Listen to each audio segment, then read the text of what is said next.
એકમ 10 પરિસ્થિતિ વિદ્યા પ્રકરણ આપણા છે 13, 14, 15 અને 16. આ 4 પ્રકરણની અંદરથી આપણે નેટની પરીક્ષાની અંદર 10 થી 12 જેટલા એમસીક્યુ પૂછાતા હોય છે. દરેક એકમ આપણો શરૂ થાય છે તો એમાં આપણને જે પણ સંશોધન કરતા છે વૈજ્ઞાનિક વિશે આપણને આપેલું છે ને અહીંયા પણ આપણને આપેલું છે રામદેવ મિશ્રા વિશે, કે જેઓ ભારતીય પરિસ્થિતિ વિદ્યાના પિતા છે. આ યાદ રાખવાનું છે તમારે.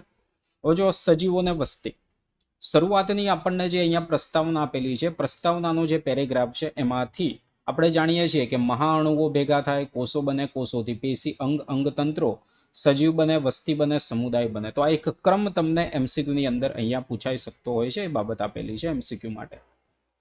બીજું અહીંયા પરિસ્થિતિ વિદ્યાની અંદર આપણે સજીવ અને એનું જે અજૈવિક પર્યાવરણ છે એની આંતરક્રિયાનો આપણે અહીંયા અભ્યાસ કરવામાં આવે છે. ખરા ખોટા વિધાનમાં તમને પૂછાઈ શકે પરિસ્થિતિ વિદ્યા જે વૈજ્ઞાનિક સંગઠનના 4 સ્તરો સાથે સંલગ્ન છે, 4ની જગ્યાએ 2, 3 ગમે તે તમને આપેલું હોય છે. સજીવોના તેના પર્યાવરણની આપણે વાત કરીએ તો આપણા જે પણ તાપમાનની તીવ્રતાની અંદર છે, વાર્ષિક જે પણ ફેરફાર થાય છે એ ફેરફાર કોના લીધે થાય? તો પૃથ્વી સૂર્યની આસપાસ પરિક્રમણ કરે છે એના લીધે, અને ધરીનું જે નમણ છે એ તાપમાનની તીવ્રતા અને જે સમયગાળો વાર્ષિક ફેરફારો કરે છે, જુદી જુદી ઋતુઓ આપણે અહીંયા થતી હોય છે. આ ખાસ તમારે એમસીક્યુ માટે યાદ રાખવાનું છે. વરસાદ કઈ જગ્યાએ કેટલો પડે? તો ઉષ્ણકટિબંધીય વનની અંદર આપણે જોઈશું તો 400 સેન્ટીમીટર સરેરાશ વાર્ષિક વૃષ્ટિપાત છે. સૌથી વધારે કઈ જગ્યાએ છે? સૌથી ઓછો કઈ જગ્યાએ છે? સૌથી નીચું તાપમાન કઈ જગ્યાએ છે? તો આર્કટિક અલ્પલાઇન તૃણની અંદર આવેલું છે. તો આ પણ બાબતો અહીંયાથી તમારે યાદ રાખવાની થવાની છે. બાકી બધી અહીંયા વસવાટ ને બધું તમને આપેલું છે, તમને ખ્યાલ છે. બીજી એક બાબત અહીંયા એમસીક્યુ ની અંદર પૂછાઈ ચૂકેલી છે, જીવન પદ્ધતિનો જે એમસીક્યુ છે એ જીવન પદ્ધતિનો એમસીક્યુ પાછલા વર્ષોની અંદર પૂછાઈ ચૂકેલો છે. NICHE, નાઇસ, નાઇસ તો નથી દેવા, નીચે, એવું ગમે તે તમે બોલો, નીચે, નીચે અથવા નીચે. તો આ જે જીવન પદ્ધતિનો એમસીક્યુ અહીંયા પૂછાયેલું. આંતરક્રિયાઓ આપણે આગળ જોઈશું. તાપમાન પરિબળની વાત કરીએ તો અહીંયા તમારે યાદ રાખવાનું છે, તમને ખ્યાલ છે કે વિષુવવૃત્તથી ધ્રુવ વિસ્તાર તરફ જવામાં આવે તેમજ સપાટ મેદાનના વિસ્તારોથી આપણે પર્વતો ઊંચાઈ ઉપર જવામાં આવશે તો તાપમાન ઉત્તર શું થવાનું છે? ઘટતું જવાનું છે. તાપમાનની અંદર ઘટાડો થવાનો છે. ઘણી એવી બધી જગ્યાઓ છે કે તાપમાન શૂન્યથી પણ નીચે છે. ઘણા એવા વિસ્તાર છે કે તાપમાન 50 સેલ્સિયસથી પણ વધારે છે, અને ગરમ પાણીના જરા કે તાપમાન 100 થી પણ વધારે છે. એની અંદર પણ આપણે સજીવો રહેતા હોય છે. પછી આ વિધાન તમને ખરા ખોટા વિધાનની અંદર પૂછાઈ શકે છે, ટૂના માછલી વાળું. બરાબર, આ વિધાન ખાસ તમારે અહીંયા યાદ રાખવાનું છે. ઉત્સેચકો, ગતિવિજ્ઞાન, પ્રોટીનના બનેલા એ આપણને ખબર છે. યુરિથર્મલ આપણે કોને કહેવામાં આવશે? યુરિથર્મલ એને કહીશું કે તાપમાનની વ્યાપક ક્ષેત્ર મર્યાદાને સહન કરી શકે. એ જ રીતે સ્ટીનોથર્મલ તાપમાનની ઓછી ક્ષેત્ર મર્યાદાને સહન કરી શકે છે. એ જ રીતે આપણે આવે છે યુરિહેલાઇન ને યુરિહેલાઇન આવે છે ને સ્ટીનોહેલાઇન આવવાનું છે. પાણીની આપણે વાત કરીએ તો જોડકાની અંદર તમને અહીંયા એમસીક્યુ પૂછાઈ શકે છે, ક્ષારતાનું પ્રમાણ કેટલું છે? અંતઃસ્થલીય પાણીની અંદર 5% જેટલું છે, સમુદ્રમાં 30 થી 35% છે, અને અતિ ક્ષારીય ખારા પાણીનું સરોવર કે જેમાં 100 થી વધારે છે. યુરિહેલાઇન, સ્ટીનોહેલાઇન આ તમારે યાદ રાખવાનું છે. બરાબર. પ્રાણીઓને આશ્રુતિ સંબંધિત સમસ્યાઓ સર્જાતી હોય. પ્રકાશ સંશ્લેષણની બધી બાબતો આપણને અહીંયા ખબર છે. અને પ્રકાશ અહીંયા આપણને આપેલું છે કે પ્રકાશની તીવ્રતા અને સમયગાળામાં દૈનિક તથા મોસમીય વિવિધતાઓ. પ્રાણીઓને એમને ખોરાક શોધવાનો છે, એમને પ્રજનન માટે અને સ્થળાંતરણ જે કરવાનું છે આ માટેના જે બધા સંકેતો છે પ્રકાશ દ્વારા એમને મળવાના છે. 500 મીટરથી વધારે ઊંડાઈનો જે ભાગ અંધકારમય છે એની અંદર પણ આપણે સજીવ અહીંયા રહેતા હોય છે. તો એ બાબત અહીંયા આપણને આપેલી છે. ભૂમિની જે વાત કરીએ તો અહીંયા ખૂબ જ નાનું આપણને આપેલું છે, અને જેમાંથી એમસીક્યુ તમને અહીંયા પૂછાઈ શકે. એક તો પહેલું જ ભૂમિની રચના, કણોનું કદ અને કણોનું સામૂહિકરણ. કણોનું કદ કેટલું છે અને કણો ભેગા કઈ રીતે થયેલા છે એ ભૂમિની અંતઃસ્ત્રવણ ક્ષમતા અને જલ ગ્રહણ ક્ષમતા નક્કી કરે છે, કે પાણી કેટલા સમયની અંદર એ નીતરી જવાનું છે, અને જે જમીન આવેલી છે આપણી ભૂમિ એ કેટલો સમય પોતાની અંદર પાણી રાખી શકે છે. બીજું ઇમ્પોર્ટન્ટ એમસીક્યુ અહીંયા પૂછાઈ શકે છે, જલીય પર્યાવરણ જે આવેલું છે તો જલીય પર્યાવરણની અંદર અવસાદી લાક્ષણિકતાઓ જે બધું તળિયે જમા થયેલું છે વિઘટન થવા માટે, તો અવસાદી લાક્ષણિકતાઓ જલજ નિસ્થલ પ્રાણીઓના પ્રકાર નક્કી કરે છે. બેન્થિક શબ્દ યાદ રાખવાનો. બેન્થિક એટલે શું? તો પાણીના તળિયે રહેતી જે સજીવ સૃષ્ટિ છે એના માટે શબ્દ વાપરવામાં આવે છે બેન્થિક.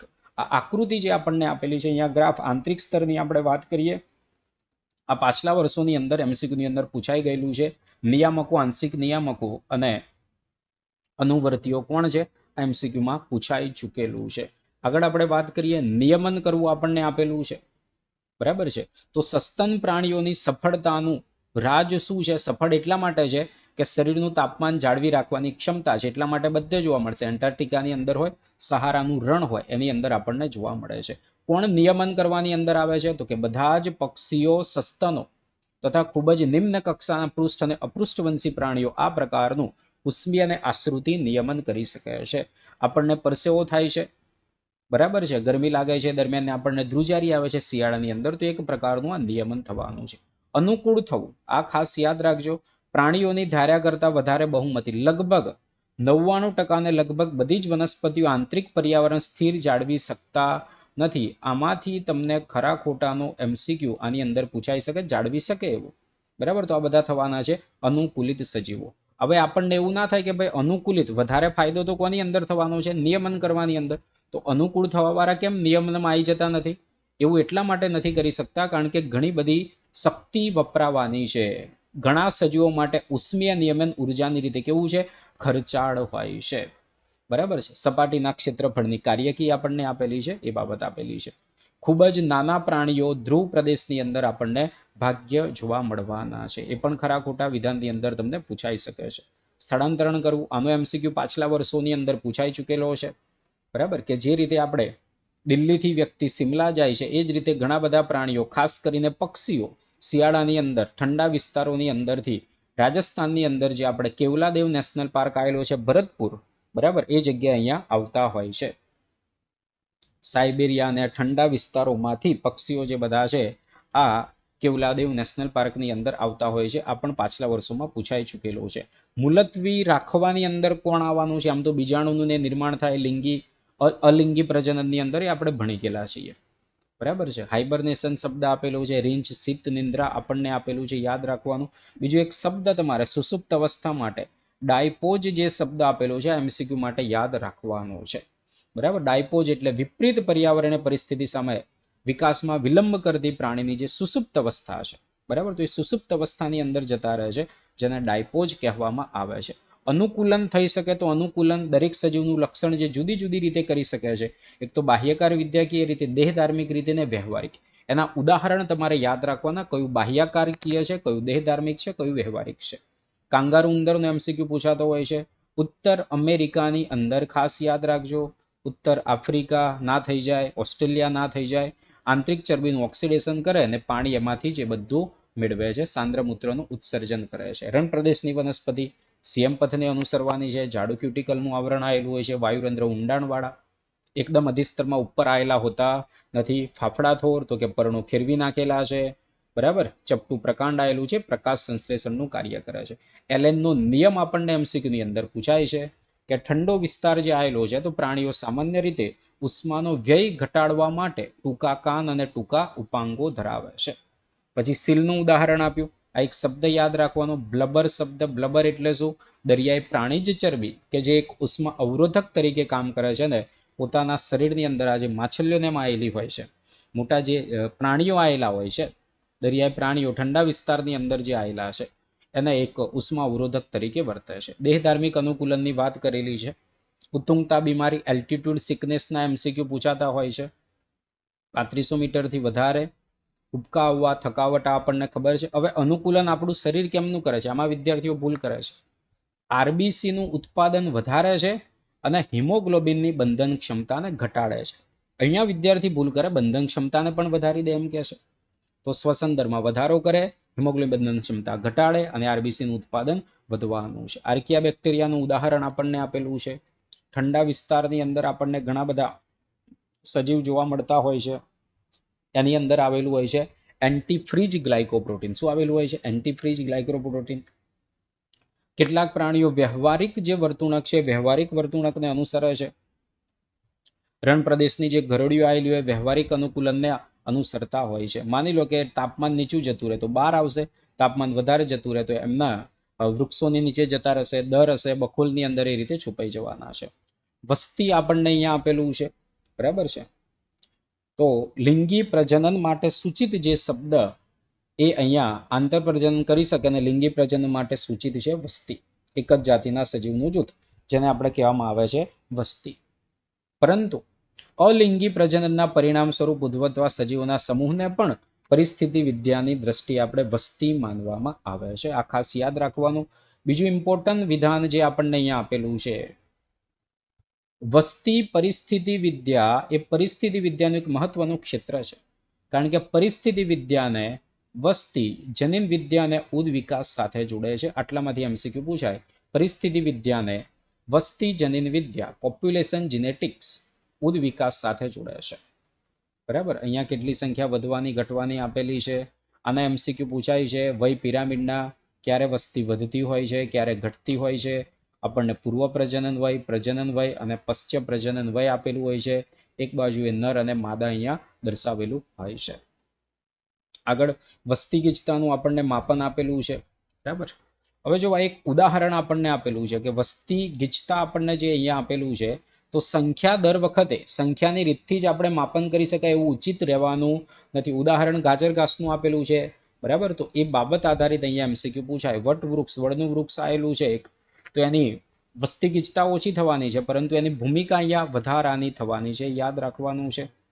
બરાબર. ઘણીવાર આપણે સાપેક્ષ ગીચતા બરાબર એ જાણતા હોઈએ, એક્ઝેક્ટ આપણને સંખ્યા અહીંયા ખબર પડવાની નથી. આ છેલ્લું વિધાન આપણા રાષ્ટ્રીય ઉદ્યાનો વાઘ આરક્ષણ ક્ષેત્રોમાં વાઘની વસ્તી ગણતરી આપણે કરતા હોય તો એમના પંજાની નિશાની, આ જંગલી પ્રાણીઓ જે પણ આવેલા છે દરેકના પંજાની છાપ અલગ અલગ હશે તો એ ઓળખવામાં આવે. એમની મળ ગુટિકાઓ જે અલગ અલગ હોય છે એ આપણે ઓળખવામાં આવતું હોય છે. વસ્તી વૃદ્ધિની વાત કરીએ તો ખાસ અહીંયા જો જન્મદર, મૃત્યુદર, અંતઃસ્થળ આટલું જોઈ લેવાનું એટલે ક્લિયર થઈ ગયું. અંતઃસ્થળાંતરણથી શું થાય છે? વધારો. જન્મદરથી વધારો થયો. વસ્તી ગીચતા બહિર્સ્થળાંતરણ થવાનું છે તો શું થાય છે? ઘટાડો થાય છે. મૃત્યુદરથી શું થાય છે? ઘટાડો. બે આંતરક્રિયાથી ઘટાડો, બેથી શું થવાનો? વધારો. આનું પ્રમાણ આપેલું હોય એવું એમસીક્યુ પાછલા વર્ષોની અંદર પૂછાઈ ચૂકેલો છે.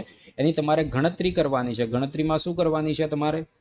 વસ્તી ગીચતામાં શું ફેરફાર થાય? જન્મદર વત્તા અંતઃસ્થળાંતરણ ઓછા મૃત્યુદર વત્તા બહિર્સ્થળાંતરણ, તો એ તમને ખબર પડી જાય કેટલો વધારો થયેલો છે, કેટલો ઘટાડો થયેલો છે. બીજું ખાસ ઇમ્પોર્ટન્ટ વિધાન અહીંયા જે તમને આપેલું છે, આ વિધાનની અંદરથી નીટની પરીક્ષાની અંદર આપણે એમસીક્યુ પૂછાઈ શકતા હોય છે. જો નિવાસ સ્થાનની વસ્તી વસાહતો નવી જ હોય તો વસ્તી વૃદ્ધિમાં જન્મદર કરતા અંતઃસ્થળાંતરિત સજીવોનો ફાળો વધુ નોંધપાત્ર છે. માની લો કે આપણે કોઈ જગ્યાએ નવી સોસાયટી બનાવેલી છે, તો એ જગ્યાએ તો જન્મેલા કોઈ નથી ને, તો એ જગ્યાએ રહેવા માટે આવવાના છે, તો અંતઃસ્થળાંતરિત સજીવ મહત્વની ભૂમિકા અહીંયા ભજવતા હોય છે નવી વસાહતની અંદર. બરાબર. વસ્તી વસાહતો જે નવી બનેલી છે એમાં અંતઃસ્થળાંતરણ સજીવો નોંધપાત્ર હોય છે. યાદ રાખવાનું. વૃદ્ધિના નમૂના આપણને આપેલા છે. એક ચરઘાતાંકીય વૃદ્ધિ આપેલું છે, એનું સમીકરણ તમારે અહીંયા યાદ રાખવાનું છે. બરાબર. અહીંયા તમને જોડકાની અંદર પૂછાઈ શકે કોનું મૂલ્ય કેટલું છે. જોડકાના એમસીક્યુની અંદર આરનું મૂલ્ય જુદું જુદું તમારે યાદ રાખવાનું છે. કોનું આરનું મૂલ્ય કેટલું છે, આ સમીકરણ પણ આપણે યાદ રાખવાનું છે. એમસીક્યુમાં પૂછાય. અને ચરઘાતાંકીયની અંદર વક્ર આપણને કેવો મળવાનો છે? જે આકારનું. આ જે આપણને લાલ લાઈન આપેલી છે તો કેવો છે? જે આકારનું મળવાનું છે. અને સંભાવ્ય વૃદ્ધિની અંદર આપણને કયો મળવાનો છે? સિગ્મોઇડ વક્ર મળે. કેવો વક્ર મળવાનો? સિગ્મોઇડ વક્ર મળે છે. તો એ આપ્યું સંભાવ્ય વૃદ્ધિ. અહીંયા ખાસ બીજું યાદ રાખવાનું છે કેરિંગ કેપેસિટી, કે નિવસન તંત્રની અંદર કેટલા વધુમાં વધુ એ સમાવી શકે છે સજીવોને, જેને આપણે કેરિંગ કેપેસિટી કહેવામાં આવે છે. બરાબર. વસ્તી વૃદ્ધિ થતી હોય તો ધીમી માટે લેગ ફેજ છે, ઝડપથી થાય એસિલરેશન ફેજ થવાનું, ડિક્લેરેશન ફેજ થવાનું. બરાબર છે. તો આ તમારે યાદ રાખવાનું છે. સિગ્મોઇડ વક્ર મળવાનું છે, વિલુસ પ્લસ્ટ સંભાવ્ય વૃદ્ધિ તરીકે ઓળખવામાં આવશે. dn/dt બરાબર rn જે સમીકરણ આપેલું છે ખાસ યાદ રાખવાનું. ડાર્વિનિયન યોગ્યતા એટલે શું થવાનું છે? આરના મૂલ્યની યોગ્યતા. કેટલાક સજીવ જીવનમાં એક જ વખત પ્રજનન કરશે? પ્રશાંત મહાસાગરની સાલ્મન માછલી અને વાંસ આપેલું છે ઉદાહરણ યાદ રાખવાનું. મોટાભાગના પક્ષીને સસ્તન બરાબર ઘણીવાર પ્રજનન કરે. પછી શું આપેલું છે? ઘણી સંખ્યામાં નાના કદની સંતતિઓ સર્જે છે, જેમ કે છીપ અને ગહન સામુદ્રિક માછલી. ગહન સામુદ્રિક માછલી માટે શબ્દ આપેલો છે પેલાજિક, યાદ રાખવાનો છે. બરાબર. પક્ષીઓને સસ્તન આપેલા છે, તો એ બાબત અહીંયા યાદ રાખવાની છે તમારે. આગળ આંતરક્રિયાઓની વાત કરેલી છે તો એમસીક્યુમાં પૂછાય. બંનેને અહીંયા લાભ થાય, સહકારિતા. બંનેને નુકસાન થાય છે સ્પર્ધામાં, એકને લાભ થાય બીજાને નુકસાન. પરભક્ષણ, એકને લાભ બીજાને નુકસાન. પરોપજીવન, આ બે થયા. સહભોજિતાની અંદર એકને લાભ બીજાને લાભ કે નુકસાન નથી થતું. તટસ્થ અને પ્રતિજીવન કે જેની અંદર એકને નુકસાન થાય અને બીજાને લાભ કે નુકસાન થતું નથી. તો આ પ્રતિજીવનનું ઉદાહરણ થશે. આ યાદ રાખવાનું છે. પરભક્ષણના લીધે મહત્વ આપણને આપેલું છે. એક તો ઓસ્ટ્રેલિયાની અંદર ઉદાહરણ યાદ રાખવાનું. 1920ની અંદર ફાફડા થોલ લાવવામાં આવ્યા હતા. પછી એક પ્રકારનું ફૂદું લાવવામાં આવ્યું એના નિયંત્રણ માટે. આપણને એમસીક્યુ પૂછાય કે કૃષિ જંતુના નિયંત્રણ માટે આપણે જે પણ જીવિક નિયંત્રણની જે પદ્ધતિ છે એ પણ એક પ્રકારનું પરભક્ષણ છે. પરભક્ષણ સ્પર્ધાની તીવ્રતાને ઓછી કરે છે. એનું ઉદાહરણ આપ્યું, યાદ રાખવાનું છે. તારા માછલીની એક જાતિ પાઇસેટર તારા માછલી જે આપેલી છે યાદ રાખવાની છે તમારે, બરાબર છે. પછી પરભક્ષીથી બચવા માટે પ્રાણીઓ કેવા પ્રકારના અનુકૂલનો કરે છે એ તમને અહીંયા આપેલું છે. એક તો કેમોફ્લેજ, રંગ અનુકૂલન કરે છે. મોનાર્ક પતંગિયાનો આપણે એમસીક્યુ પૂછાઈ શકે છે કે મોનાર્ક પતંગિયો વિશિષ્ટ રસાયણ એની અંદર મેળવે છે, એનો સ્વાદ અરુચિકારક હોય છે એટલે એને કોઈ ખાઈ શકવાનું નથી. અને આ ઝેરી રસાયણ ક્યાંથી મેળવે છે? ઈયળ અવસ્થાની અંદર મેળવે છે. એક શબ્દ અહીંયા જોવો આવ્યો તમારે, ફાઇટોફેગસ એટલે શું? તો કીટકો કે જે વનસ્પતિ પક્ષી છે એને કહેવામાં આવશે ફાઇટોફેગસને. કેટલા છે? 25% જેટલા છે. હવે વનસ્પતિ તો દૂર ભાગી ના શકે ને, તો એટલા માટે શું કરવું પડે? એને રક્ષણ કરવું પડે છે. અને સૌ પ્રથમ એ એક બાહ્યકાર વિદ્યાકીય અને બીજી રાસાયણિક રીતે બે પ્રકારની ક્રિયાવિધિને અનુસરે. બાહ્યકાર અને રાસાયણિક ક્રિયાવિધિ વિકસિત કરે છે. કાંટાનું નિર્માણ કરે છે. ગ્લાયકોસાઇડનું નિર્માણ કરે છે. આપણને આપેલું છે કેલોટ્રોપિસનું. એ તમારે યાદ રાખવાનું છે કે હૃદયને ઉત્તેજિત કરતું ગ્લાયકોસાઇડ, આ જે દ્વિતીય ચયાપચય થવાનું છે. એ જ રીતે બીજા નિકોટીન, કેફીન, ક્વિનાઇન, સ્ટ્રિકનાઇન, ઓપિયમ, આના એમસીક્યુ પૂછાયા. દ્વિતીય ચયાપચયકો છે. વનસ્પતિ પોતે રક્ષણ કરવા માટે પોતે ઉત્પન્ન કરતી હોય છે, બરાબર. પરંતુ આપણે શું કરેલું છે? આપણે પોતાના માટે એનો ઉપયોગ કરીએ છીએ. સ્પર્ધાની અહીંયા આપણે વાત કરીએ, બરાબર. તો સ્પર્ધાનો જે અહીંયા ઉદાહરણ તમને આપેલું છે, બરાબર, એ બે ભિન્ન અસંબંધિત જાતિઓ વચ્ચે થતી સ્પર્ધા છે. તો એ આંતરજાતીય સ્પર્ધાનું ઉદાહરણ થવાનું છે. ફ્લેમિંગો અને સ્થાનિક જે માછલીઓ છે એમની વચ્ચે કોના માટે? પ્રાણી પ્રવલ્ક માટે. હવે જો આમાં ખરા ખોટા વિધાનમાં તમને પૂછાય તો જૂ પ્લેન્કટોનની જગ્યાએ ફાઇટો પ્લેન્કટોન કરી દે. તો ખાસ તમારે અહીંયા યાદ રાખવાનું છે, બરાબર. ગોજનું જે અવલોકન આપેલું છે તમારે યાદ રાખવાનું છે કે જ્યારે સ્ત્રોત મર્યાદિત હોય તો સ્પર્ધાત્મક રીતે ઉત્તમ જાતિ છેવટે બીજી જાતિને નિમ્ન જાતિ હોય એને શું કરી દે છે?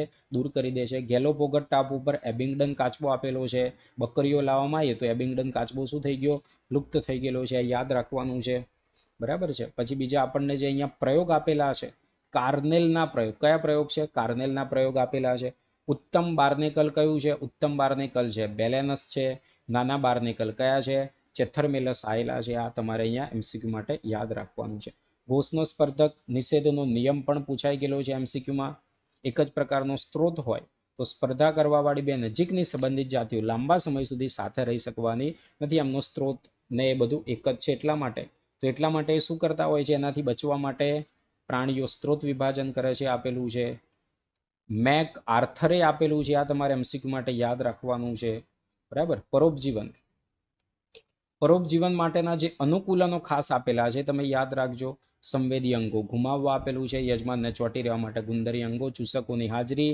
પાચન તંત્રનો લોપ. ઉચ્ચ પ્રજનન ક્ષમતા જોવા મળે. યાદ રાખવાનું. કેટલાક એવા છે કે બે યજમાનની અંદર પોતાનું જીવનચક્ર પૂરું કરે છે. તો માનવ યકૃત કૃમિ ટ્રિમેટોડ આપેલું છે. બે યજમાન કયા કયા? ગોકળ ગાય ને માછલી આપેલી છે. યાદ રાખજો ખાસ. આવું પણ એમસીક્યુમાં પૂછાતું હોય છે. બીજું એક વાક્ય અહીંયા તમને એ પૂછાઈ શકે છે કે કઈ વનસ્પતિએ કે પોતે ઉદ્વિકાસ દરમિયાન હરિતદ્રવ્ય અને પર્ણો પોતે ગુમાવી દીધેલા છે? ઉદ્વિકાસ દરમિયાન હરિતદ્રવ્ય અને પર્ણો ગુમાવી દીધેલા છે. અમરવેલ. સામુદ્રિક માછલી સાથે કોણ રહે છે ભાઈ? કોપેપોડ્સ રહેતા હોય છે. આ યાદ રાખવાનું છે. કયા કયા અંગોને અસર કરે ખબર છે. બીજો એક શબ્દ ખાસ અંડ પરોપજીવન યાદ રાખજો તમે. બ્રૂડ પેરાસિટિઝમ તમારે ભૂલવાનું નથી. કોયલ આવેલી છે કાગડાના માળાની અંદર ઈંડા મૂકી આવે છે. સહભોજિતાનું ઉદાહરણ આપેલું છે, બરાબર. એના ઉદાહરણ તમે જોઈ લો. એક તો વેલ સાથે કોણ રહે છે? બાર્નેકલ રહે છે, બરાબર. એ જ રીતે આંબા ઉપર કોણ રહે છે? ઓર્કિડ આવેલું છે. તો ઓર્કિડને લાભ થાય, બાર્નેકલને લાભ થાય. એનાથી આંબાને વેલને કોઈ લાભ કે નુકસાન થતું હોતું નથી. તો એ ઉદાહરણ આપેલું છે. બીજું અહીંયા જુઓ, સમુદ્ર ફૂલ અને ક્લોન માછલી જે આવેલી છે સમુદ્ર ફૂલ અને ક્લોન માછલી વચ્ચે સહભોજિતા. જ્યારે જોજો ઘણાને ભૂલ થતી હોય છે, સમુદ્ર ફૂલ અને હર્મિટ કરચલો, સમુદ્ર ફૂલ અને હર્મિટ કરચલો, તો એમની વચ્ચે થવાનું પરસ્પરતા. શું થવાનું? પરસ્પરતા, અથવા શું કહીશું આપણે? સહોપકારિતા. શું કહેવામાં આવશે? સહોપકારિતા થવાનું. યાદ રાખજો એટલે ભૂલ પડે નહીં. સહોપકારિતાનું ઉદાહરણ બંનેને લાભ થાય. એક આપણે લાઇકેનનું ઉદાહરણ જાણીએ છીએ, બરાબર છે. એ જ રીતે માઇકોરાઇઝાનું ઉદાહરણ આપણને ખબર છે, પરાગનયનનું ઉદાહરણ ખબર છે. અહીંયા અંજીરનું આપણને જે ઉદાહરણ આપેલું છે, અંજીરનું ઉદાહરણ ખાસ તમારે યાદ રાખવાનું છે કે ભમરી દ્વારા પરાગિત થતું હોય, બીજા દ્વારા થવાનું નથી. માદા ભમરી ફળનો ઉપયોગ કોના માટે કરે છે? ઈંડા મૂકવા માટે કરે છે. ઈંડા તો મૂકવાની જ છે, સાથે સાથે શું કરવાનું છે? ફળની અંદર જ વિકાસ પામતા જે ડીંબ છે એને એમાંથી પોષણ પણ અહીંયા મળવાનું છે. મેડિટેરિયન ઓર્કિડનો MCQ આપણને પરીક્ષાની અંદર પૂછાઈ શકે છે. ભૂમધ્ય સામુદ્રિક ઓર્કિડ, મેડિટેરિયન ઓર્કિડ, બરાબર, કે પુષ્પના દલપત્રની એક પાંખડી, કદ, રંગ અને નિશાની કોના જેવું બની જાય? માદા માખી જેવું. નર એવું જ સમજશે કે માદા માખી છે, જેના પરિણામે કૂટ મેથુન માટે આવે છે, બરાબર ને. આ રીતે એની અંદર પરાગનયન અહીંયા થઈ જતું હોય છે. આગળનું પ્રકરણ આપણે જોઈ લઈએ. નિવસન તંત્ર આપણને આપેલું છે. એજી ટેન્સલીએ નિવસન તંત્ર શબ્દ આપેલો છે. નિવસન તંત્રના ઉદાહરણ, પાણીનું એક ટીપું પણ એને નિવસન તંત્ર કહેવામાં આવે છે ને સમગ્ર જીવાવરણને એક વૈશ્વિક નિવસન તંત્ર તરીકે ઓળખવામાં આવે. અહીંયા આપ્યું આપણને સ્થલજ અને જલજ નિવસન તંત્ર આપેલું છે. અહીંયા કેટલાક આપણને માનવ સર્જિત નિવસન તંત્ર કયા છે? કૃષિ ક્ષેત્ર છે, માછલીઘર છે, આ બધું માનવ સર્જિત નિવસન તંત્ર થવાનું. આ ખાસ યાદ રાખજો. સ્તરીકરણ કોને કહેવામાં આવશે એ તમારે યાદ રાખવાનું છે. ઉધ્વ સ્તરે કોણ આવેલું છે? વૃક્ષો છે. સ્ત્રુપો દ્વિતીય સ્તરે, છોડ તથા તૃણ નિમ્ન સ્તરે આવેલું છે. ઉત્પાદકતા, વિઘટન, શક્તિ પ્રવાહ, પોષક ચક્રણ, આ તમને ખ્યાલ છે. આમાંથી બીજું તમને MCQ ની અંદર પૂછાય તો કે ફૂગ, બેક્ટેરિયા અને કસાધારીઓ વિઘટકો તરીકે છે. કોના તરીકે છે? વિઘટકો તરીકે યાદ રાખવાનું. અને સૂર્ય ઉર્જાનો પ્રવેશ, તાપમાનનું ચક્ર, દિવસની અવધિ, આ બધું તળાવની કાર્યકીના દરનું શું કરે છે? નિયમન કરે છે. આ યાદ રાખવાનું છે. ઉત્પાદકતા આપેલી છે તમને. પ્રાથમિક ઉત્પાદકતા આપણે કોને કહેવામાં આવશે? ત્યાર પછી દ્વિતીય ઉત્પાદકતા આપણે કોને કહેવામાં આવે છે? યાદ રાખવાનું છે. જીપીપી -R એટલે શું થવાનું છે? NPP થવાનું છે. તો આ પણ તમારે અહીંયા યાદ રાખવાનું છે, બરાબર છે. વાસ્તવિક પ્રાથમિક ઉત્પાદકતા. પછી દ્વિતીય ઉત્પાદકતા યાદ રાખવાનું. વધારે ઉત્પાદકતા કોની છે? આવું માહિતી આધારિત તમને MCQ ની અંદર પૂછાઈ શકે છે કે સમગ્ર જીવાવરણની 170 બિલિયન ટન છે. પૃથ્વી સપાટીનો 70% ભાગ આવેલો છે, બરાબર. પરંતુ મહાસાગરોની ઉત્પાદકતા કેટલી છે? 55 બિલિયન ટન જેટલી છે. વિઘટન આપ્યું તો વિઘટન માટે એક શબ્દ જો અહીંયા તમને આપેલું છે, ડિટ્રિયસ, ડિટ્રીટસ. જે વાંચો એ તમે, કોઈ લડવાનું નથી આપણને. મૃત અવશેષીય ઘટક યાદ રાખવાનું. ક્રમ યાદ રાખવાનું. અવખંડન થયું, ધોવાણ થયું, અપચય થયું. સેન્દ્રિયકરણ. સેન્દ્રિયકરણમાં શું થાય છે? એક ઘાટ રંગના અસ્ફટિકમય પદાર્થનું, ખરા ખોટા વિધાનની અંદર તમને અહીંયા પૂછાઈ શકે છે. અસ્ફટિકમયની જગ્યાએ સ્ફટિકમય કરી દે તો એ તમારે ભૂલ પડી જવાની છે. સેન્દ્રનું નિર્માણ થાય છે, બરાબર. સેન્દ્ર બીજું અહીંયાથી તમને પૂછાય કે ભાઈ સેન્દ્ર કેવું છે? જીવાણુકીય પ્રક્રિયા માટે ખૂબ જ પ્રતિરોધક છે. ધીમે ધીમે એનું વિભાજન અહીંયા થવાનું છે. વિભાજન કઈ? વિઘટન એનું ધીમે ધીમે થવાનું છે. પછી એમાંથી જે સૂક્ષ્મજીવો એનું વિઘટન કરશે, અકાર્બનિક પોષક છૂટા પડશે, ખનિજીકરણ. આમાંથી MCQ આપણને પૂછાય છે વિઘટનના દરને અસર કરતા પરિબળો. કે જ્યારે લિગ્નિન અને કાઇટિન હોય છે તો વિઘટનનો દર ખૂબ જ ધીમો છે. નાઇટ્રોજનને શર્કરા આવેલું હોય તો વિઘટનનો દર ઝડપથી થવાનો છે. તાપમાન અને ભૂમિનો ભેજ પણ મહત્વની ભૂમિકા ભજવે છે. હુફાળું અને ભેજયુક્ત વાતાવરણ વધારે અનુકૂળ આવશે. ઓછું તાપમાનને અજારક ઓક્સિજનની એને જરૂર પડવાની છે. ઉર્જા પ્રવાહ, આપાત વિકિરણનો 50% ભાગ PAR, બરાબર, એના કરતાં પણ ઓછો ભાગ PAR ની અંદર પરિણમે છે. અને વનસ્પતિઓ માત્ર 2 થી 10% PAR ગ્રહણ કરે છે, આપેલું છે. ઉત્પાદકોના બધું તમને પછી ખબર છે. આહાર શૃંખલા એકદમ સરળ છે, બરાબર. પણ અહીંયાથી જુઓ, મૃત અવશેષીય આહાર શૃંખલા આવેલી છે તો કોનાથી શરૂ થાય છે? મૃત કાર્બનિક દ્રવ્યોથી શરૂ થાય. બીજું અહીંયા નામ આપેલા છે તમને DFC, આ યાદ રાખવાનું છે. મૃત કાર્બનિક દ્રવ્યોથી શરૂ થતું હોય છે. આ એક MCQ માટે યાદ રાખવાનું છે. આગળ હવે આ ઇમ્પોર્ટન્ટ વિધાન છે, આ બે વિધાન જે આપણને આપેલા છે અહીંયા ઇમ્પોર્ટન્ટ છે, કઈ જગ્યાએ કોનું મહત્વ છે. જલદ નિવસન તંત્રમાં ચર્ય આહાર શૃંખલાનું મહત્વ વધારે છે, જ્યારે સ્થલજ નિવસન તંત્ર ચર્ય આહાર શૃંખલા કરતા મૃત આહાર શૃંખલા ઘણી વધારે ઉર્જા જે છે ઉર્જાનું વહન, ઉર્જાનું પ્રવાહિત કરતી હોય છે. આહાર જાળ પોષક સ્તર તમારે યાદ રાખવાનું છે. કોનું પોષક સ્તર? ઉત્પાદકોનું પહેલું પ્રાથમિક ઉપભોગીનું, બીજું દ્વિતીય ઉપભોક્તાનું, ત્રીજું તૃતીય ઉપભોક્તાનું, ચતુર્થ થવાનું છે. બરાબર. ઉભો પાક, પ્રાપ્ય પાક આપેલું છે ને, પ્રાપ્ય પાક કોને કહેવામાં આવશે? સ્ટેન્ડિંગ ક્રોપ યાદ રાખવાનું છે. જીવન પદાર્થનો જથ્થો કેટલો આવેલો છે એ ખાસ અહીંયા યાદ રાખવાનું છે. અને શુષ્ક વજન એ એનું માપવામાં આવે છે આપણે જીવભાર માટે. ચર્ય આહાર શૃંખલામાં પોષક સ્તરની સંખ્યા મર્યાદિત હોય છે, એટલે ઉર્જા પ્રવાહનું સ્થળાંતરણ કેટલું છે? 10%થી ઓછું હોય છે. અને 10% ઉર્જાનું વહન થાય, આના પણ એમસીક્યુ પૂછાયેલા છે. અને આ નિયમ આપવામાં આવેલું છે લિન્ડમેનનો નિયમ, આ એને કહેવામાં આવે છે. પરિસ્થિતિકીય પિરામિડ આપણને આપેલા છે, ઉર્જાના પિરામિડ છે, સંખ્યાના પિરામિડ આપ્યા આપણને, જીવભારના પિરામિડ અહીંયા આપવામાં આવેલા છે. તો જો પિરામિડની આપણે વાત કરીએ તો કયા પિરામિડ ઊંધા અને સીધા હોઈ શકે? જીવભારના પિરામિડ અને સંખ્યાના પિરામિડ જે આપેલા છે એ ઊંધા અને સીધા હોઈ શકે છે, જ્યારે ઉર્જાનો પિરામિડ હંમેશા કેવો હોય છે? સીધો હોય છે. બરાબર. તો મોટાભાગના પિરામિડ બધા જે આપેલા છે સંખ્યાનો, જીવભારનો, ઉર્જાના બધા સીધા હોય છે, પરંતુ સંખ્યાના અને જીવભારના ઊંધા પિરામિડ હોઈ શકે. કયા સંજોગોમાં? માની લો કે મોટું વૃક્ષ છે તો સંખ્યાનો જે પિરામિડ છે આ દરમિયાન કેવો થવાનો છે? ઊંધો પિરામિડ થવાનો. એક વૃક્ષ છે, વિહંગ છે, અને બાકીના પરોપજીવીની સંખ્યા વધે છે. સમુદ્રની અંદર જીવભારના પિરામિડ આપણે ઉલટા થવાના. સમુદ્રમાં કોના પિરામિડ? જીવભારના પિરામિડ અહીંયા ઉલટા થવાના, યાદ રાખવાના. ઉર્જાના પિરામિડ હંમેશા કેવા હોય છે? સીધા હોય છે. આના એમસીક્યુ વારંવાર આપણે અહીંયા પૂછાયેલા છે. બીજું ખાસ કે જે આ ટોપિકમાંથી એમસીક્યુ આપણે હમણાંના પૂછાયા નથી, આમાંથી એમસીક્યુ પૂછાઈ શકે છે, પિરામિડની મર્યાદાઓ કઈ છે? બરાબર. પરિસ્થિતિકીય પિરામિડની મર્યાદાઓ કઈ છે? 2 કરતાં વધારે પોષક સ્તરમાં આવે તો એને આપણે અહીંયા ગણવામાં આવતું નથી. બીજું એવું છે કે મૃતોપજીવીની મહત્વની ભૂમિકા છે નિવસન તંત્ર, પરંતુ એને પણ અહીંયા કોઈ સ્થાન મળેલું નથી. આગળ વાત કરીએ પરિસ્થિતિકીય અનુક્રમણની, તો એમાં જે શબ્દો આપેલા છે, ચરમ સમાજ કોને કહેવામાં આવશે? આ યાદ રાખવાનું છે. બરાબર છે. બીજું ક્રમક, શેરે શબ્દ આપેલો છે. સમાજનો સમગ્ર ક્રમ કે જે અનુક્રમિત થવાનો, બદલાવ આવવાનો છે, જેને ક્રમક કહેવામાં આવે. અને આવી જે સમુદાયની જે અવસ્થાઓ છે જેને કહેવામાં આવશે ક્રમકી અવસ્થાઓ, અથવા તો ક્રમકી સમાજ એવું કહેવામાં આવે છે. અને જો આ વિધાનમાંથી એમસીક્યુ પૂછાઈ શકે, અનુક્રમિત ક્રમકી અવસ્થાઓમાં સજીવની જાતિઓની ભિન્નતામાં અને જાતિ સજીવની સંખ્યામાં વધારો થાય, આમાંથી ઘટાડો થાય એવું તમને પૂછાઈ શકે છે.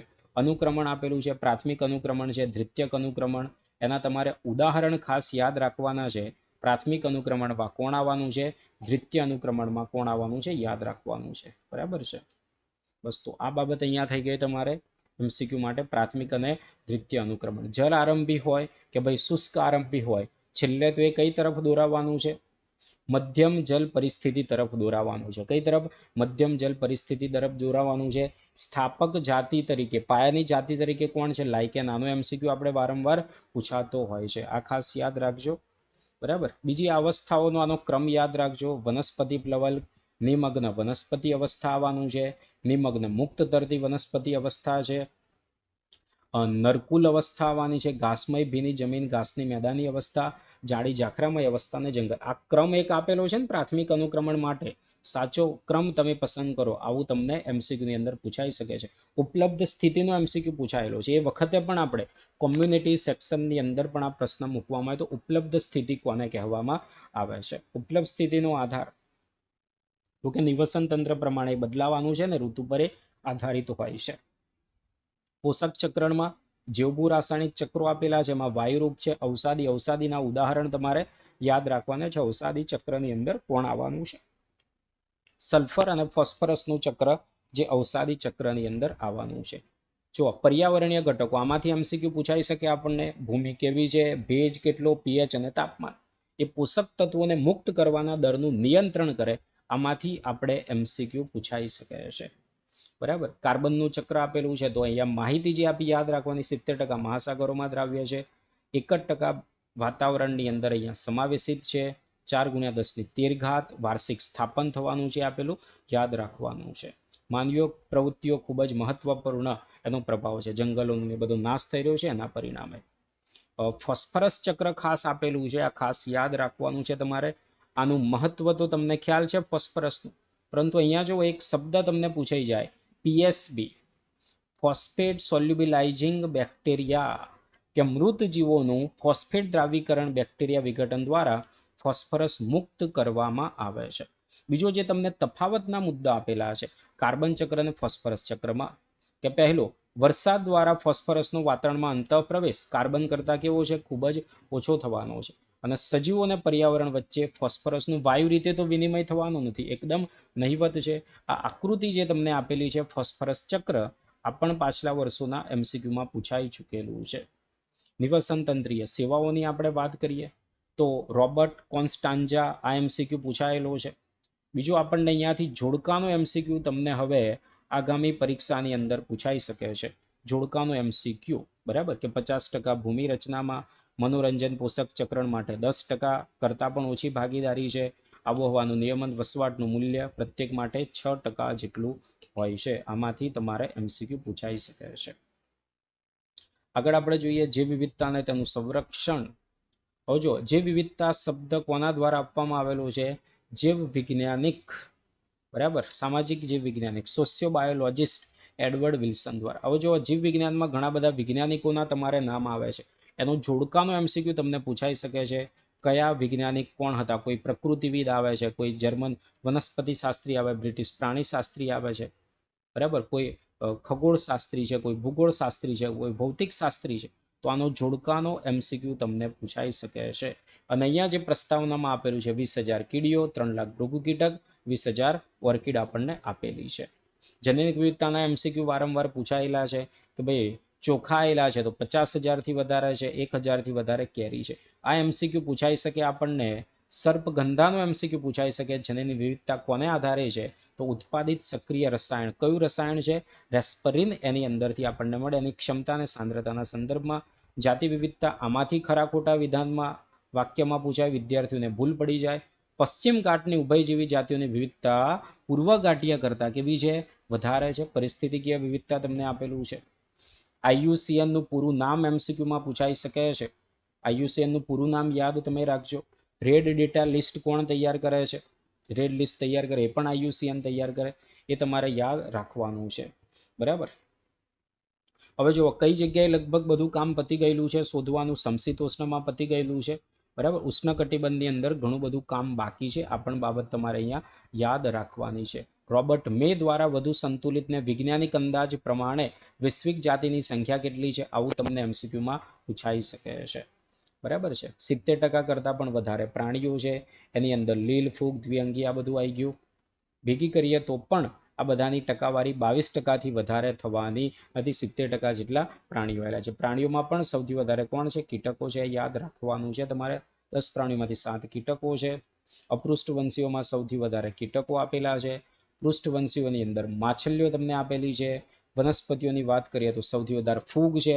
આના એમસીક્યુ પાછલા વર્ષોની અંદર પૂછાઈ ચૂકેલા છે, બરાબર છે. આદિકોષ કેન્દ્રીય સજીવ માટેની કોઈ સંખ્યા આપતા નથી. આ અંદાજ કોની સંખ્યા નથી આપતો, એમસીક્યુમાં પૂછાય. કેમ નથી આપી શકતો, કારણ કે એનું સંવર્ધન આપણે કરી શકતા નથી, બધાની ઓળખાણ કરી શકતા નથી, બરાબર ને. એના જો જૈવ રાસાયણિક આણ્વીય માપદંડ આપણે અપનાવવામાં આવે તો લાખોની સંખ્યા બધા બેક્ટેરિયાની થઈ જતી હોય છે. અહીંયા જે પણ માહિતી તમને આપેલી છે માત્ર 2.4 જમીન વિસ્તાર છે. જાતિ વિવિધતા ઘણી બધી આપણે વધારે છે. 45,000 જેટલી વનસ્પતિઓ આપેલી છે. રોબર્ટ મેના અંદાજ પ્રમાણે હજુ સુધી માત્ર કુલ જાતિઓના 20% જાતિઓની જ શોધ થયેલી, બાકી બધાનું બાકી છે. આ યાદ રાખવાનું. અક્ષાંશીય ઢોળાંશ આપેલો છે, આમાંથી ખરા ખોટા વિધાનના એમસીક્યુ આપણને પૂછાઈ શકતા હોય છે. તો વિષુવવૃત્તથી ધ્રુવ તરફ જવામાં આવે છે. વિષુવવૃત્તથી આપણે ધ્રુવ તરફ જવામાં આવે તો જાતિ વિવિધતાની અંદર ઘટાડો થાય છે. આમાંથી તમને જોડકાનો એમસીક્યુ પૂછાઈ શકે છે. કઈ જગ્યાએ કેટલું પ્રમાણ આપેલું છે તમારે ખાસ યાદ રાખવાનું છે. USA નું આપણને આપેલું છે મધ્ય પશ્ચિમ સમશીતોષ્ણ ક્ષેત્રવન વિસ્તાર કરતા 10 ગણી વધારે છે. એમેઝોન માટે જે આપેલું છે આમાંથી ફરીથી તમને જોડકાનો એમસીક્યુ આમાંથી પૂછાઈ શકે છે. ઇંગ્લિશનો શબ્દ એક યાદ રાખવાનો, સ્પીસિએશન એટલે શું થવાનું છે, જાતિ ઉદ્ભવ થઈ ગયું, બરાબર છે. કેમ પ્રમાણ વધારે છે ઉષ્ણકટિબંધમાં, એના તમને અહીંયા કારણો આપેલા હશે. અને સૌર ઉર્જા ઉપલબ્ધ છે, ઉચ્ચ ઉત્પાદન અને વધારે ઉત્પાદન થવાનું, તો જે વિવિધતા પણ શું થવાની, વધવાની. જો અહીંયા આવ્યું ને ભૂગોળશાસ્ત્રી, આગળ હતા આપણે સોશિયોબાયોલોજીસ્ટ, તો આ છે પ્રકૃતિવિદ અને ભૂગોળશાસ્ત્રી એલેક્ઝાન્ડર વોન હમ્બોલ્ટ. એમના દ્વારા દર્શાવવામાં આવ્યું કે જેમ આપણે ક્ષેત્રનો વિસ્તાર વધારીશું, બરાબર, ક્ષેત્રફળ વધારવામાં આવશે, એમ અમુક મર્યાદા સુધી જે વિવિધતાની અંદર શું થતો હોય છે, વધારો થતો હોય છે. આ એમણે જોયું. આ એનું સમીકરણ જે આપેલું છે તમારે યાદ રાખવાનું છે. ઝેડનું મૂલ્ય તમારે ખાસ અહીંયા યાદ રાખવાનું છે. ઝેડ રેખાનું મૂલ્ય 0.6 થી 1.2 જેટલી ક્ષેત્ર મર્યાદાની અંદર આવેલું હોય છે. અને ફળહારી જે પક્ષીઓ આવેલા છે એનું મૂલ્ય અને સસ્તનનું ઝેડનું મૂલ્ય તમને આપેલું છે 1.15 છે. જે વિવિધતાના મહત્વની અહીંયા વાત કરવામાં આવેલી છે. એમાં જો ડેવિડ ટિલમેન, આમાંથી એમસીક્યુ પૂછાય, પ્રયોગશાળાની બહાર એમને પ્રયોગો કર્યા અને એમણે શું અવલોકન કર્યું, ટિલમેનનું અવલોકન કયું છે, આવું એમસીક્યુની અંદર તમને આમાંથી પૂછાઈ શકે છે કે વધુ જાતિઓ ધરાવતા ભૂખંડોએ કુલ જીવભારમાં વર્ષે વર્ષ ઓછો ફેરફાર દર્શાવતા હતા. એટલે કે વધતી જતી વિવિધતાએ ઉચ્ચ ઉત્પાદકતાની અંદર ફાળો, જે વિવિધતા વધે છે તો ઉત્પાદકતાની અંદર વધારો થતો હોય છે, આપણને આપેલું છે. પોલ એહર્લિક માટે જે આપણને આપેલું છે ખાસ યાદ રાખજો. ધ રિવેટ પોપરની પૂર્વધારણા કોણે આપી, એમસીક્યુની અંદર પૂછાય. રિવેટ એટલે આપણે શું કહ્યું, જાતિ. નિવસન તંત્ર એટલે શું થયું, વિમાન થયું. આ તમારે એમસીક્યુ માટે ખાસ યાદ રાખવાનું છે. અને ચાવીરૂપ જાતિઓની તુલના કોની સાથે કરવામાં આવેલી છે, પાંખોની રહેલી રિવેટ સાથે. કોની સાથે, પાંખોની રહેલી રિવેટની સાથે. વિમાનની પાંખોના રિવેટ નિવસન તંત્રની મુખ્ય જાતિઓની તુલના હશે. IUCN રેડ લિસ્ટ તૈયાર કરે, આમાંથી તમને એમસીક્યુ પૂછાઈ શકે છે. આ ડોડો વાળો ને જોડકાની અંદર એમસીક્યુ પૂછાઈ શકે છે કે કયા પ્રાણીઓ કયા દેશમાંથી લુપ્ત થઈ ગયેલા છે.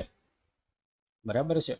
આગળ જે વાઘની 3 ઉપજાતિ, બાલી, જાવન અને કાસ્પિયન, આ પણ ખાસ યાદ રાખવાનું છે.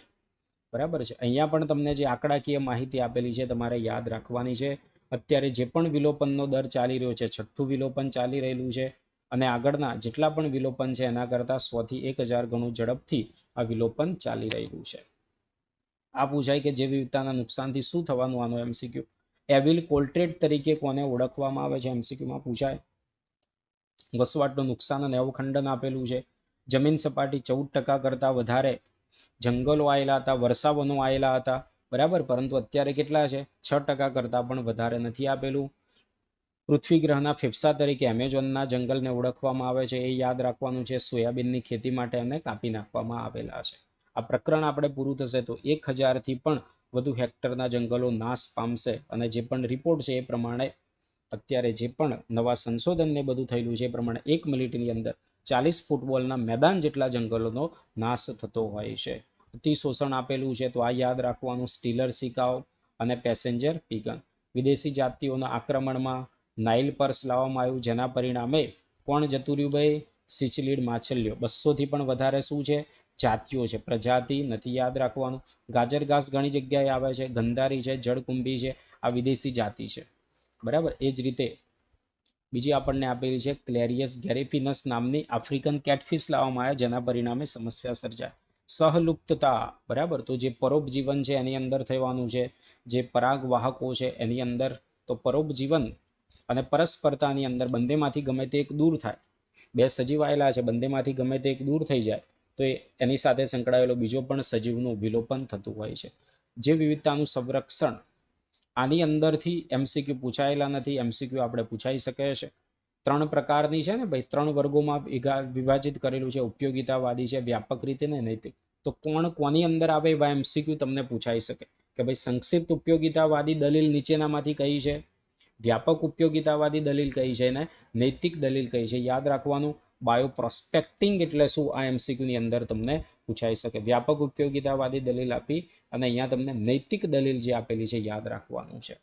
જે વિવિધતાનું આપણે સંરક્ષણ કઈ રીતે કરશું, તો જે વિવિધતાનું સંરક્ષણ માટેના 2 અભિગમ આપેલા છે.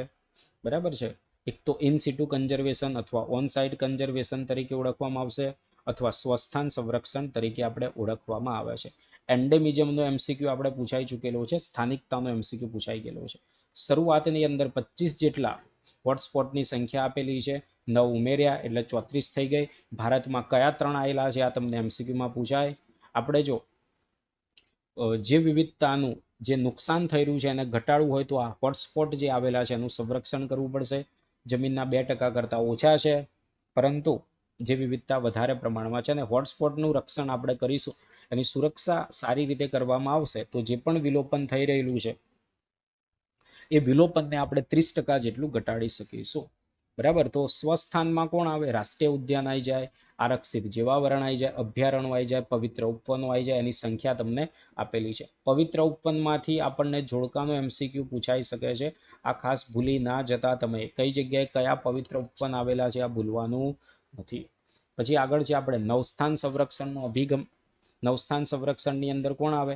પ્રાણી ઉદ્યાન આવી જવાના, વનસ્પતિ ઉદ્યાન આવી જાય, વન્યજીવ સફારી પાર્ક આવી જવાના, ક્રાયો પ્રિઝર્વેશન આવી જવાનું, -156 તાપમાન, પ્રવાહી નાઇટ્રોજન, પોલન બેંક છે, સીડ બેંક છે, આ બધાનો સમાવેશ નવસ્થાન સંરક્ષણની અંદર થવાનો છે.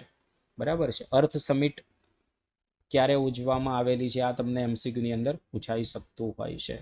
બરાબર ને. એ જ રીતે 2002 ની અંદર દક્ષિણ આફ્રિકાના જોહાન્સિંગબર્ગની અંદર બરાબર વર્લ્ડ સમિટ યોજવામાં આવેલી છે. ક્લિયર છે. પર્યાવરણીય સમસ્યાઓ. તો પહેલા જ અહીંયા પ્રદૂષણની વ્યાખ્યાને પર્યાવરણ અધિનિયમ સંરક્ષણ આપણને આપેલું છે, એન્વાયરમેન્ટલ પ્રોટેક્શન એક્ટ 1986 ની અંદર. તો આ જેટલા પણ અહીંયા નિયમ આપેલા છે બધા તમારે અહીંયા યાદ રાખવાના છે. પ્રદૂષણ થર્મલ પાવર પ્લાન્ટમાંથી આપેલું છે. બરાબર છે. એની અંદરથી કણ સ્વરૂપી વાયુ સ્વરૂપ પ્રદૂષકો નીકળે છે. ધુમાડાની ચીમનીઓ, ધાતુ ગાળવાના કારખાના, એમાંથી બંને પ્રકારના કણ સ્વરૂપી પણ છે અને વાયુ સ્વરૂપી પણ નીકળે છે. આ યાદ રાખવાનું છે. ઇલેક્ટ્રોસ્ટેટિક પ્રેસિપિટેટર દ્વારા થર્મલ પાવર પ્લાન્ટમાંથી 99% કણ સ્વરૂપી દ્રવ્યોને દૂર કરી શકાય, MCQ માં પૂછાય છે. અને ધૂળના રચકણો ચોંટી જાય અને વાસ્તવિક ઋણ વીજભાર આપે છે. યાદ રાખવાનું MCQ માટે. સ્કબર્સ માર્જકનો ઉપયોગ કોના માટે થવાનો છે? CO2 ને દૂર કરવા. CPCB નું પૂરું નામ યાદ રાખવાનું છે. આપણને MCQ માં પૂછાઈ ચૂકેલું છે છેલ્લે કે 2.5 માઇક્રોમીટર કે તેનાથી ઓછા વ્યાસના કણ સ્વરૂપી પદાર્થ આપણને નુકસાન પહોંચાડવાના છે. સીસા રહિત પેટ્રોલ ડીઝલનો ઉપયોગ કરવો જોઈએ. કેટાલિક કન્વર્ટર આ ખાસ યાદ રાખવાનું છે. કેટાલિક કન્વર્ટર ઉદ્દીપકીય પરિવર્તક જે આપેલું છે ને, 3 ધાતુનું બનેલું છે, પ્લેટિનમ, પેલેડિયમ અને રોડિયમ. આમાંથી આપણે MCQ પરીક્ષાની અંદર પૂછાઈ શકે છે. હવે એ કામ શું કરે છે?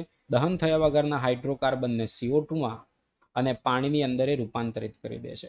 જ્યારે કાર્બન મોનોક્સાઇડ હોય ને નાઇટ્રિક ઓક્સાઇડ હોય તો કાર્બન મોનોક્સાઇડને CO2 ની અંદર, નાઇટ્રિક ઓક્સાઇડને નાઇટ્રોજનમાં ફેરવી નાખે છે. આ પણ MCQ ની અંદર આપણે પૂછાઈ ચૂકેલું છે કે ભાઈ 1981 ની અંદર હવાના પ્રદૂષણનું નિવારણ માટેનો અધિનિયમ આવેલો છે.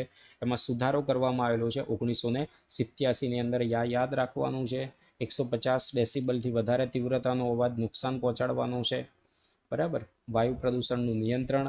41 પ્રદૂષિત શહેરોમાં દિલ્હી ચોથા ક્રમે રહ્યું હતું. PIL કરવામાં આવેલી છે. પછી બધી બસોને CNG વાળી કરી દેવામાં આવેલી છે. 2002ના અંત સુધીની અંદર CNG નું મહત્વ આપણને આપેલું છે. સારી રીતે દહનક્ષમ છે. બરાબર છે. વધુમાં પેટ્રોલ ડીઝલ કરતા સસ્તો છે, ચોરાઈ શકવાનું નથી, ભેળસેળ થઈ શકવાની નથી, કાર્સિનોજેનિક નથી. આ આપણને આપેલું છે. બરાબર છે. જૂના વાહનનો નિકાલ કરવો, સીસારીત પેટ્રોલનો ઉપયોગ કરવો, ઓછું સલ્ફર ડીઝલ, ઉદ્દીપકીય પરિવર્તકનો ઉપયોગ કરવો. તો આ બધી બાબતો અહીંયા આવવાની. બીજું આમાંથી આપણને MCQ પૂછાઈ શકે કેટલું પ્રમાણ કોની અંદર રાખવાનું હતું, કેટલું પ્રમાણ ઘટાડવાનું હતું. MES આવું પૂરું નામ તમારે યાદ રાખવાનું છે, માસ ઇમિશન સ્ટાન્ડર્ડ. બરાબર ને. 1997 થી 2005 દિલ્હીની અંદર CO2 અને SO2 નું સ્તર નોંધપાત્ર રીતે નીચે આવવામાં આવેલું છે. યાદ રાખવાનું છે. બરાબર. Prevention and control of pollution act water માટેનો કયા વર્ષની અંદર આવ્યો છે? 1974માં. અશુદ્ધિઓ 0.1% છે. આ 0.1% અશુદ્ધિના લીધે માનવ માટે કેવું છે? અયોગ્ય છે. ઓગડેલામાં કોણ આવશે? નાઇટ્રેટ એમોનિયમ ફોસ્ફેટ સોડિયમ આવે છે. કલીલમાં કોણ આવે છે? નિલંબિતમાં કોણ આવે? ખાસ યાદ રાખજો. આ જે ગ્રાફ આપણને અહીંયા સમજાયેલું છે આ યાદ રાખવાનું છે તમારે. ભાઈ વાહિત મળનું જ્યારે વિસર્જન થતું હોય છે, વાહિત મળનું જ્યારે વિસર્જન થાય એની સાંદ્રતાની અંદર વધારો થાય છે, એ દરમિયાન BOD નું મૂલ્ય કેવું છે? ભાઈ આ BOD નું મૂલ્ય વધી ગયેલું છે. પ્રદૂષણનું પ્રમાણ વધી જાય છે. તળાવની અંદર આપણે સુએટ ઠાલવવામાં આવે છે. બરાબર. ધીમે ધીમે BOD નું મૂલ્ય વધી ગયેલું છે. અહીંયા BOD નું મૂલ્ય ઓછું થશે તો પછી DO નું મૂલ્ય શું થવાનું છે?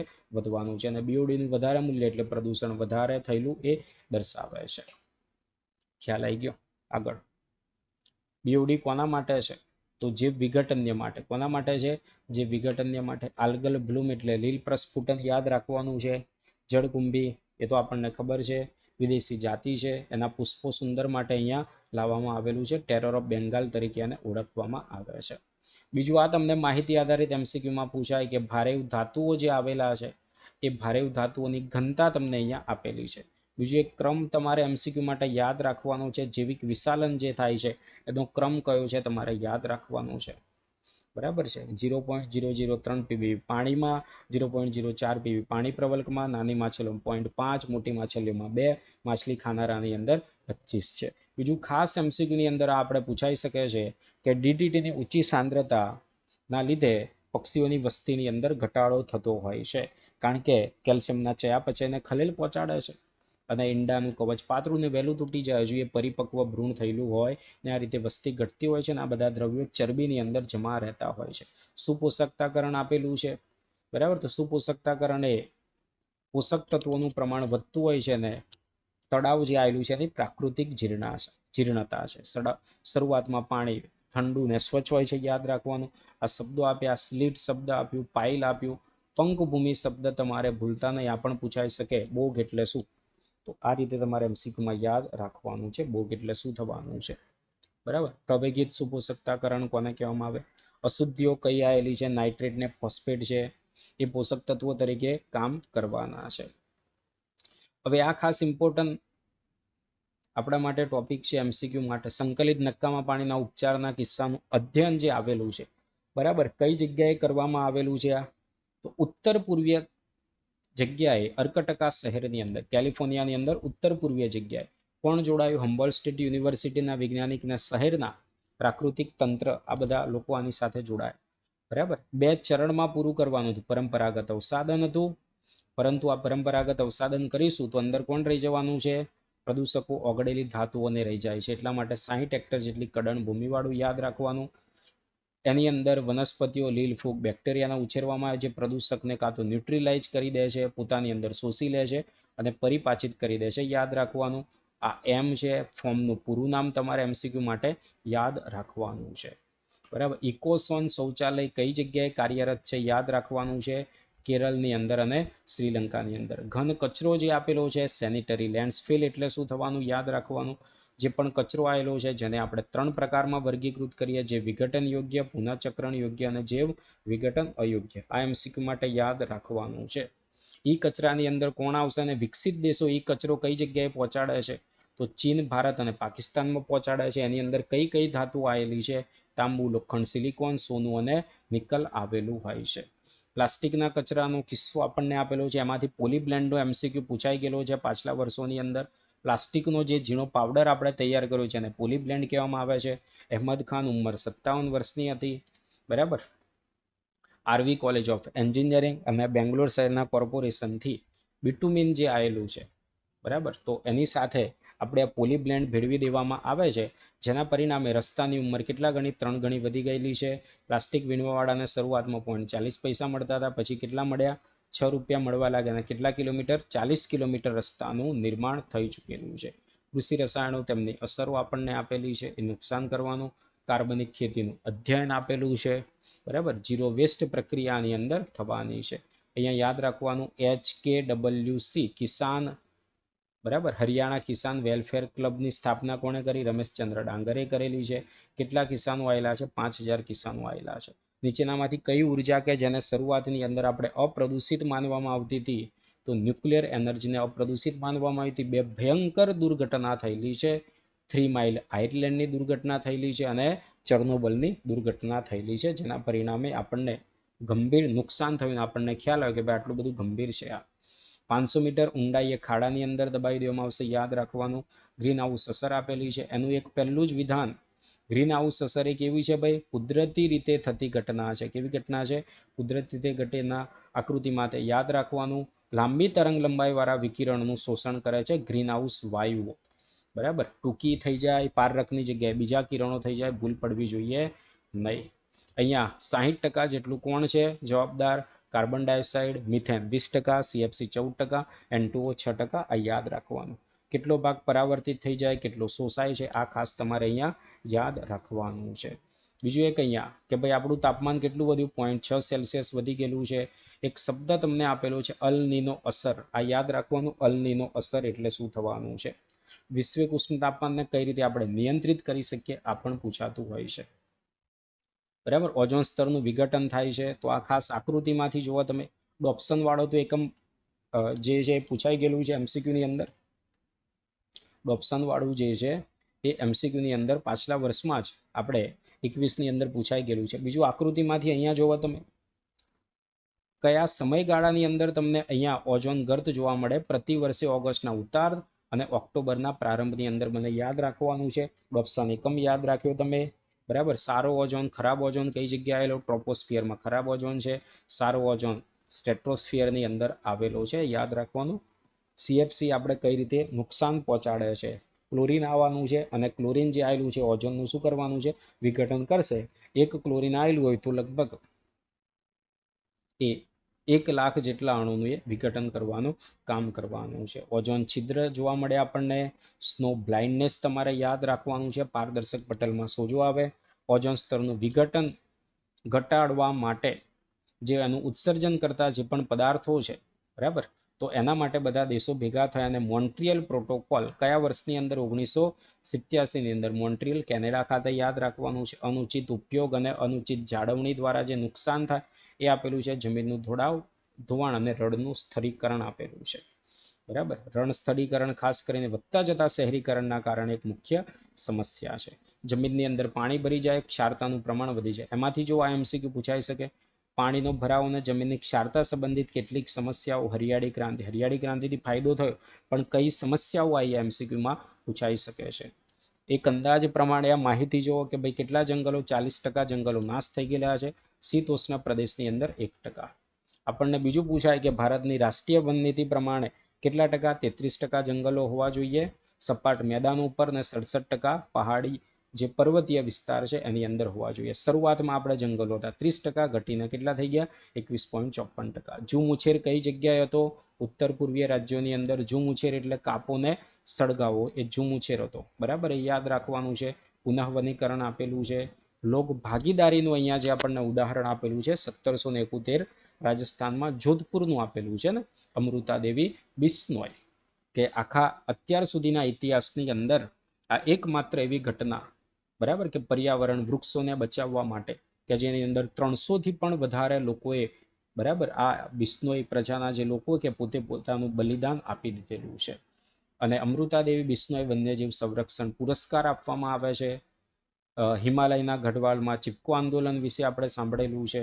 બરાબર. અને JFM યાદ રાખવાનું, જોઈન્ટ ફોરેસ્ટ મેનેજમેન્ટ કયા વર્ષમાં આવેલું છે, એના અંતર્ગત જમીનની માલિકી કોની છે, જમીનની માલિકી સરકારની છે, પરંતુ એમાંથી જે પણ નિપજો મળવાની છે એ નિપજો ત્યાં લોકો જે રહેતા હોય છે એનો ઉપયોગ કરશે.